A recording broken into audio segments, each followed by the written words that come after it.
Chers téléspectateurs, je vous salue dans le beau et précieux nom de Jésus-Christ. Nous voici encore à l'émission La Voix du Christ par les ondes. Aujourd'hui, nous allons parler de la bataille que Dieu livre pour son peuple. Car il est important de savoir que sur la terre, créée par Dieu, Dieu au ciel et domine toutes les situations. Donc, quelle que soit la situation qui nous arrive, si nous prenons référence à Dieu, Dieu a toujours une solution pour tout et chacun. Que ce soit de façon individuelle, de façon familiale, au niveau d'une ville, au niveau d'une nation, nous devons compter sur lui et sur lui seul. Car la parole de Dieu nous dit, si l'Éternel ne garde la maison, ceux qui veillent, veillent en vain. Et nous allons voir à travers le message d'aujourd'hui, qu'est-ce que Dieu réserve pour son peuple quand nous l'invoquons. Ainsi donc, dans 2 Chroniques 7, verset 14, il est écrit, « Si mon peuple, celui qui a invoqué mon nom, s'humilie, prie et cherche ma face, et s'il se détourne de ses mauvaises voies, je l'exaucerai des cieux, je lui pardonnerai son péché et je guérirai son pays. » Quelle belle promesse, avec des conditions bien sûres. Donc, pour nous aider à nous renforcer dans notre foi, dans l'efficacité de cette prière, nous allons examiner le contexte et l'arrière-plan historique de cette promesse de Dieu. Le mot soumettre peut aussi être traduit par humble, ou le fait de se rendre. Il implique particulièrement le fait de se soumettre et d'obéir, car c'est le contraire de la rébellion. Si vous vous rébellez, si vous vous opposez, si vous revendiquez des choses qui ne sont pas de Dieu, vous ne pouvez pas être dans cette promesse. Donc cette promesse a été faite par Dieu à Salomon au moment de la dédicace du temple à Jérusalem. À cette époque, il y avait deux emplacements pour les deux tentes. Le tabernacle de Moïse était à Givon et la tente de David était sur le mont Sion. Vous pouvez voir ça dans 2 Chroniques 1, verset 3 à 4. Pendant la période des juges, le tabernacle était placé dans les villages situés au nord de Jérusalem, à savoir Rama, Shiloh, Bethel et Givon. Donc, voilà l'emplacement du temple. Et c'est du temple du tabernacle qu'on invoque l'Éternel. C'est du temple de Salomon qu'on invoque l'Éternel. Et ce que Salomon a fait, et Dieu l'a répondu par cette promesse. Donc, lors de la transition entre le leadership d'Élie, vous connaissez le sacrificateur Élie, qui avait ses enfants désobéissants, et de lui est sorti Samuel. Donc, il y a eu une transition entre les deux. Élie, qu'on peut dire, qui n'a pas accompli complètement la volonté de Dieu, parce qu'il a laissé faire ses enfants, et les sacrifices que les gens amenaient au temple étaient suivis par ses enfants. Et par contre, Samuel, même qui n'était pas de la lignée d'Élie, venant d'une autre contrée, lui, choisi par Dieu, remis à Dieu par sa maman, dès son âge de sevrage, lui, il a obéi. Et vous voyez que Samuel, lui, il a régné pendant longtemps, pendant le règne de plusieurs rois. L'âge, à ce moment-là, l'âge a été sorti du tabernacle pour aller à la guerre. Et elle a été capturée par les Philistins, malheureusement. Puis, elle est retournée de façon surnaturelle en Israël. On n'a pas le temps d'aller en profondeur, peut-être un autre jour. D'abord à Beth-Shemesh, puis à Kiriath Jearim, à l'ouest de Jérusalem. David a ensuite amené l'âge au mont Sion et lui a construit une nouvelle tente. Au début du règne de Salomon, le tabernacle de Moïse et le grand autel se trouvait à Givon. Et l'arche de l'alliance était dans la nouvelle tente de David. Donc le mont Sion est à moins d'1 kilomètre du mont Morija où Salomon a construit le temple. Donc au début de son règne, Salomon se rendit à Givon pour prier.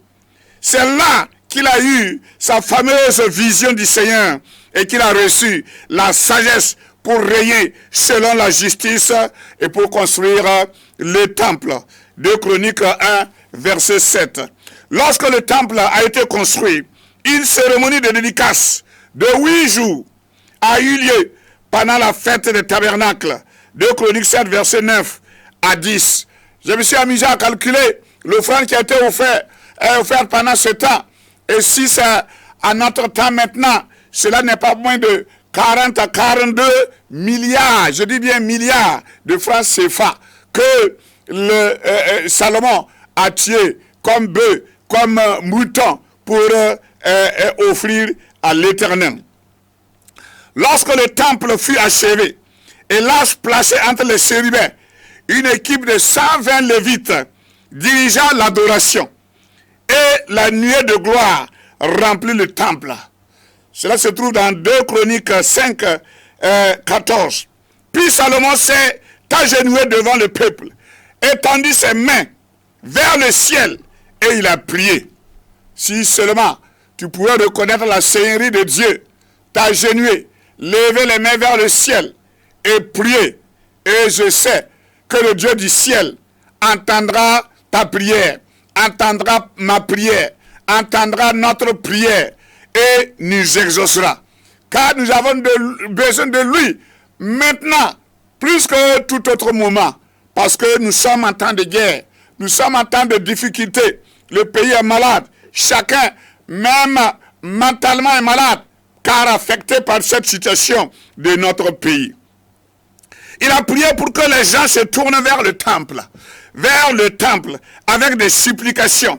2 Chroniques 6, verset 21. Il a établi le modèle à la fois pour les personnes et pour la nation d'Israël dans son ensemble.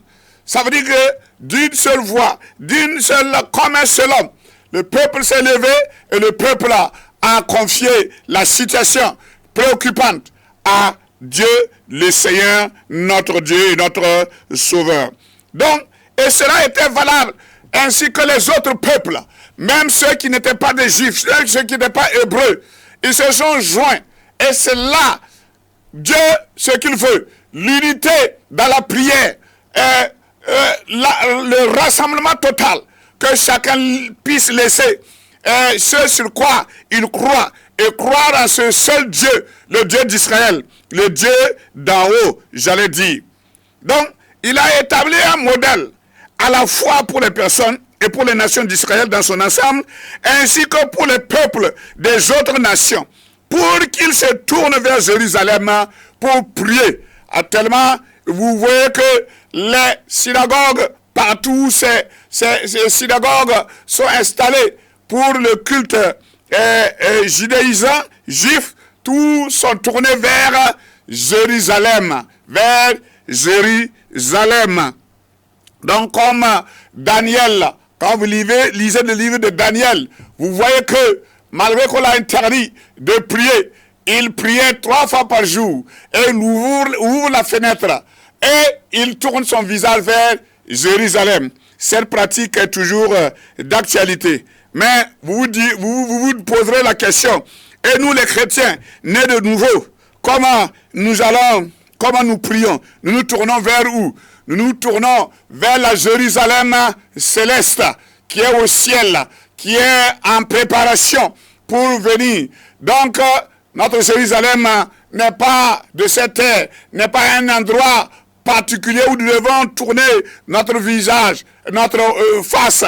Donc, que ce soit à l'est, à l'ouest, au sud, au nord, en haut, en bas, Dieu répond. Alléluia. Quand nous agenouillons comme Salomon, nous levons les bras vers le ciel, Dieu nous entend. Quand nous nous prosternons, nous nous effaçons devant Dieu et nous nous prosternons face à terre ou à genoux, Dieu nous entend. Car que peut-on donner à Dieu pour l'élever si ce n'est pas nous qui n'allons nous abaisser? Pour que la distance entre nous et Dieu augmente, cela montrera notre humilité, notre soumission. C'est cela. Le Seigneur nous demande d'être humble, de nous soumettre et de prier, d'élever la voix, d'abandonner nos mauvaises voies, et Dieu va agir. Le méchant sait ce qu'il fait. Il sait que ce qu'il fait est mauvais, mais il trouve un intérêt personnel à cela. Mais la prière du juste ne cherche pas son propre intérêt. Au contraire, une seule personne, prier pour sa propre vie, pour sa famille, pour la nation, pour la ville. C'est pourquoi Dieu a demandé dans Ézéchiel 22:30, et je cherche une seule personne qui va se tenir à la brèche, qui va élever la voix, et du haut des cieux, je l'exaucerai. Alléluia, et j'empêcherai l'envahisseur de venir. Donc, il y avait dans la prière de Salomon un thème sous-jacent dans cette prière-là. Il priait pour que Dieu résolve les problèmes auxquels le peuple était confronté. À quel problème nous sommes confrontés maintenant? Pas besoin de l'étayer. Chacun connaît. Que cela soit sécuritaire, que ce soit sanitaire, économique, ou toute autre chose. Et tout le monde sait. Alléluia. Parce que en ce temps-là, le peuple était effectivement confronté aux problèmes liés à la santé, problèmes liés à l'économie, problèmes liés à l'agriculture, problèmes liés à l'armée et tout autre domaine considéré comme le résultat parfois de la punition du péché. C'est pourquoi Dieu réclame que les gens se détournent de leur mauvaise voie. S'ils veulent que cette promesse s'accomplisse, alléluia, nous devons cesser de faire du mal à son prochain, de verser le sang, de calomnier, de voler, de dire des mensonges, pendant qu'on sait que cela, alléluia, n'est pas la vérité. Donc, cependant, lorsque Salomon a terminé sa prière, le feu est tombé du ciel. Alléluia. Le feu est tombé du ciel. Je sais qu'ensemble, si nous prions, le feu va tomber du ciel. Tu ne peux pas voir ça de tes propres yeux. Mais, spirituellement, quelque chose se passera. La terre tremblera. Il y aura, alléluia, des mouvements. Il y aura certainement des agissements, des décisions, des situations qui étaient comme des forteresses qui vont tomber, alléluia, sans que cela ne soit par la main d'un homme. C'est comme ça Dieu agit. Cela montre que Dieu a confirmé la prière et que sa puissance a été libérée pour accomplir la prière. Donc la nuit après cette prière et cette effusion de feu, le Seigneur est apparu à Salomon une seconde fois. Dans 2 Chroniques 7, verset 12. C'est au cours de la seconde vision que la seconde effusion de feu, que Dieu a donné à Salomon cette instruction pour prier. D'une certaine manière, c'était résumé en un seul verset de tout le système de prière du temple. Et je reviens là-dessus, comme je l'ai dit au début de mon message. Si mon peuple, le peuple de Dieu, le peuple qui croit en ce Dieu-là, le Dieu d'Israël, le peuple qui croit en ce Père éternel dans les cieux, qui a créé les cieux et la terre, si nous croyons en ce Dieu, le Fils de Dieu, Jésus-Christ, notre Seigneur et Sauveur, venu en chair sur la terre, mourir à notre place, si nous croyons en ce Dieu, si nous croyons en ce Dieu, le Saint-Esprit, qui a la puissance d'agir, qui a la puissance d'accomplir des miracles, de guérir les malades, de ressusciter les morts, si nous croyons à ce Dieu-là, nous verrons que Dieu se fera voir par ses manifestations. Parce que c'est ça, si nous sommes effectivement des chrétiens, alléluia, nés de nouveau, charismatiques, nous allons expérimenter la puissance de Dieu. Pas seulement de façon individuelle, mais dans notre famille, dans notre ville et dans notre nation. Et c'est ce que nous demandons aujourd'hui. C'est ce que nous demandons aujourd'hui. Donc dans ce contexte, le mot « mon peuple » est signifié à l'époque le peuple d'Israël. Depuis la venue du Messie, les promesses de Dieu s'étendent à tous ceux et dans toutes les nations croient en lui et invoquent Dieu en son nom. Alléluia. Galates 3,14 nous le dit. Alléluia. Que le nom du Seigneur soit glorifié. Le peuple de Dieu, ce n'est pas seulement le peuple juif comme en son temps. Cela s'étend à tous ceux qui confessent le nom de Jésus-Christ comme Seigneur et Sauveur. Nous rentrons dans la lignée de Jésus-Christ. Nous qui étions infidèles, nous qui étions comme des brebis errant sans berger. Et nous voyons que dans la généalogie terrestre de Jésus, il y a un certain nombre de gens qui n'étaient pas nommés comme des gens faisant partie du peuple juif, mais qui en ont fait partie. Cela a eu lieu dans l'Ancien Testament, comme pour le cas de Rahab, la prostituée de Jéricho. Si cela a été évident pour Ruth, cette Moabite qui a suivi sa belle-mère en Israël et est rentrée dans la lignée de Jésus. Encore plus nous, aujourd'hui, si nous confessons Jésus-Christ comme Seigneur et Sauveur, nous verrons que nous sommes dans la lignée de Jésus et la lignée de Jésus ne sera jamais perdue. C'est la lignée des rescapés, de ceux qui rentrent dans la lignée de Dieu et un jour nous serons au ciel. Donc, par conséquent, le peuple élu de Dieu, c'est nous qui prions. C'est le principe de foi que Dieu a donné à Salomon. Cette instruction de prière contient une promesse pour guérir et restaurer notre nation. C'est pourquoi je puis vous encourager à faire cette prière avec ferveur, avec diligence et avec urgence pour nos familles, nos communautés et nos nations. Nous devons nous lever, nous devons ne pas croire que cela est loin, ne pas croire que cela n'arrivera pas. Alléluia. Là où c'est arrivé, ceux-là aussi ne croyaient pas que cela arrivait. Nous, ça allait arriver. Donc nous aussi, nous devons nous tenir debout, nuit et jour, dans les foyers, dans les rues, dans les campagnes, dans les marchés, dans les églises, partout où nous pouvons invoquer l'Éternel. Alléluia. Car nous pouvons prier Dieu pour toutes choses et en tout lieu. C'est cela la possibilité que donne Dieu. Alléluia. À tous les croyants. Quand il y avait le confinement et quand les églises étaient fermées, les prières ne se sont pas arrêtées. Les prières ont été poursuivies dans les foyers et cela se continue et continue jusqu'à présent. Donc nous devons savoir que si il y a une guerre devant nous, une guerre qu'on dit asymétrique, il faut l'affronter aussi par une réponse asymétrique.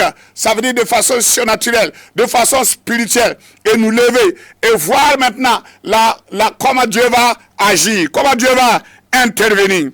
Il allait être ainsi au temps de David.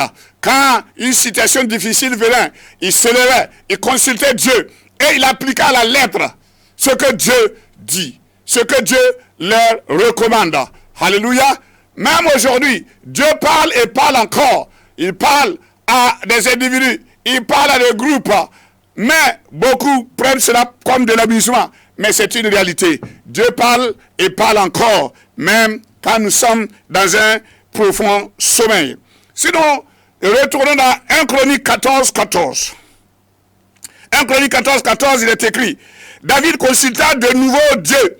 Et Dieu lui dit: tu ne monteras pas derrière eux. Alléluia. Fais un détour par rapport à eux et tu arriveras sur eux vis-à-vis des mûriers. Ça, c'est la stratégie de Dieu. Et selon les statuts des hommes, cela est vraiment comme quelque chose d'insensé. Mais Dieu, quand il dit, il connaît. Car il est le Dieu qui n'échoue jamais. Il est Dieu qui a là-dessus toute la situation en main. Il a dit à David: n'affronte pas les Philistins de face. Il faut les contourner. Tu ne monteras pas sur eux, mais fais un détour par rapport à eux, et tu arriveras sur eux vis-à-vis des mûriers. Verset 15. Dit, quand tu entendras un bruit de pas dans les cimes des mûriers, alors tu sortiras pour combattre. Alléluia. Exercez votre oreille à entendre la voix de Dieu. Exercez votre oreille à écouter la voix de Dieu. Et la voix de Dieu est dans sa parole. La voix de Dieu est dans l'exercice des dons spirituels. La voix de Dieu est, alléluia, dans la prédication des hommes de Dieu. La voix de Dieu, alléluia, est dans notre sommeil. La voix de Dieu peut passer même par quelqu'un qui ne connaît pas Dieu. Alléluia, par une autorité pour te parler. Alléluia. Comme Dieu a parlé à Pharaon, Dieu a parlé à Nebuchadnezzar. Pourtant, il pouvait considérer que c'était comme des ennemis de Dieu. Alléluia. Mais Nebuchadnezzar, qui a été humilié pendant 7 ans, quand il a reconnu que par son esprit, que le Dieu d'Israël est le vrai Dieu d'Israël, est le seul vrai Dieu, Dieu l'a rétabli sur son règne. Alléluia.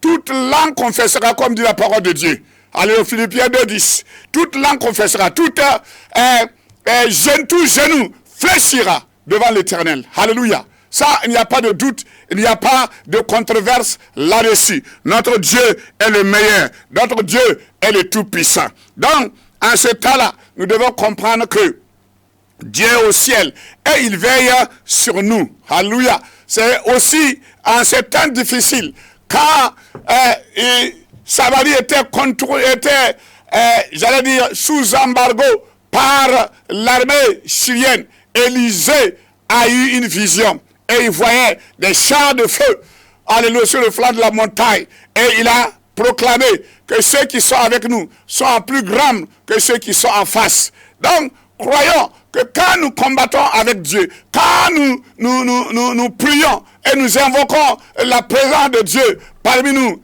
croyez que cela est réaliste. Alléluia. On ne croit pas, la présence de Dieu ne se manifeste pas par les sentiments, par les tremblements, mais c'est une foi intérieure. Alléluia. Je ne vois rien, je n'entends rien, mon corps ne tremble pas, mais dans mon cœur, j'ai la conviction que Dieu est avec moi. Alléluia. C'est la foi de Shadrach, Meshach, Abednego, c'est la foi de Daniel. Alléluia. C'est la foi de Paul et Silas, c'est la foi de Pierre. Même quand ils étaient en prison, ils n'ont pas tremblé. Alléluia. Paul, lui, il chantait, il louait. Alléluia. Pierre, lui, dormait tranquillement. Alléluia. Mais Dieu a intervenu. Dieu a manifesté sa gloire. C'est pour te dire aussi, ce n'est pas le moment d'attendre qu'il y ait une situation difficile, afin que tu te lèves maintenant, tu cours de gauche à droite, tu commences à être fréquent maintenant à l'église. Non, même en temps de paix, nous devons prier, nous devons agir, nous devons manifester notre amour, parce que notre amour et notre attachement à Dieu ne dépend pas des circonstances, mais de ce que Dieu nous a aimés, le premier, et il a envoyé son fils mourir à la croix pour nous. Croyez en Jésus, vous qui m'écoutez, croyez en Jésus, et exercez-vous à la prière, et vous allez voir la manifestation réelle de la puissance de Dieu.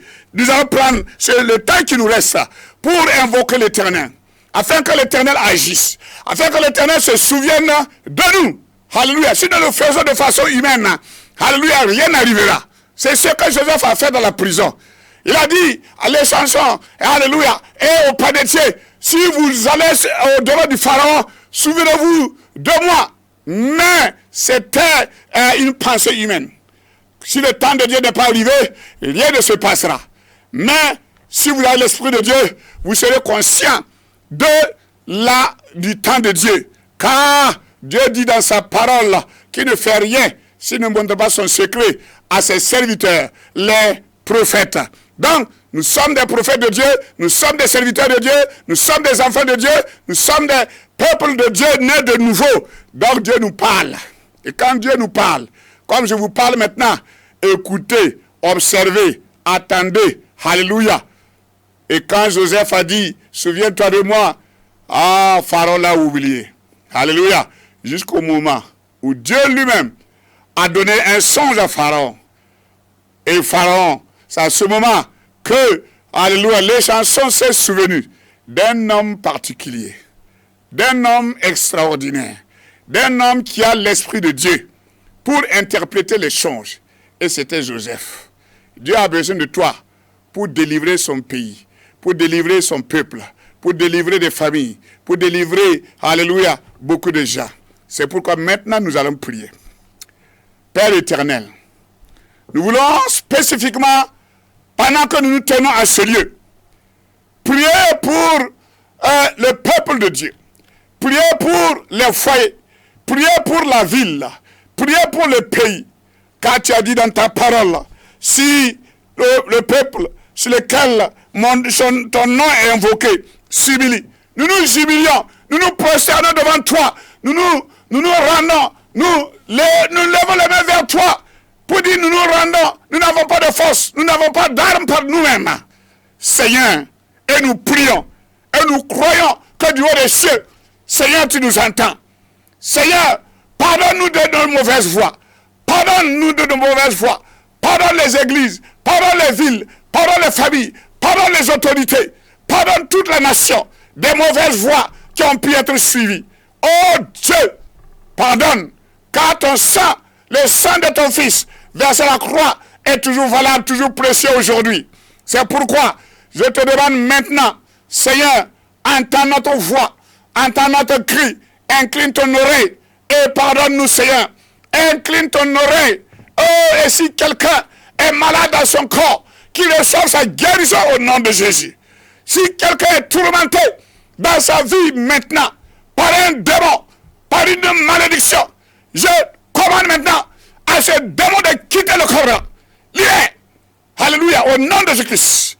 Et nous prions encore, et nous demandons, si il y a des calamités, des fléaux, des péchés reculants, des péchés, alléluia, têtus, qui continuent de troubler la ville là, que ces péchés-là s'arrêtent, que les gens qui le font aient une conscience de la présence de Dieu dans leur cœur. Au nom puissant de Christ.